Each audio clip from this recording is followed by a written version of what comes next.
हस्तगत करणाऱ्या आरोपीने काय कबुली दिली?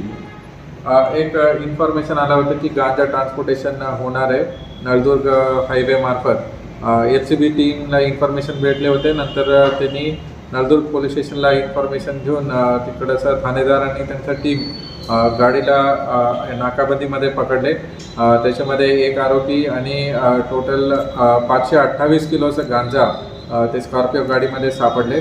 आरोपीला इंट्रोगेशन केल्यानंतर आणखी 2 आरोपी निष्पन्न होत आहेत। हे सोलापूरवरून विशाखापट्टणमला गेले होते आरोपी। तिथून माल भरले गांजा आणि इथून परत नळदुर्ग हे हायवे उमरगा नळदुर्ग हायवे मार्फत सोलापूरकडे जात होतं असं इंट्रोगेशनमध्ये आलेले आहे।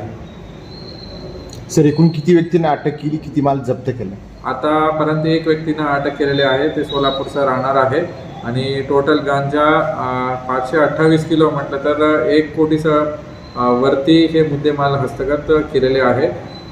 टीम LCB टीम पूर्ण त्याचं मेहनत घेतलेली आहे। नंतर नळदुर्ग पोलीस स्टेशन आणि SDPO तुळजापूर त्यांनी पण पंचनामा वगैरे करून ते आरोपींना 6 दिवसाचं PC भेटलेलं आहे। ह्याच्यामध्ये आणखी हे कुठून येत आहेत, माल कुठं भरले, कुठं हे घेऊन जात होते, कोणाला विक्री करणार होते, हे सगळं आणखी इन्व्हेस्टिगेशनमध्ये तपासमध्ये आणखी निष्पन्न होईल।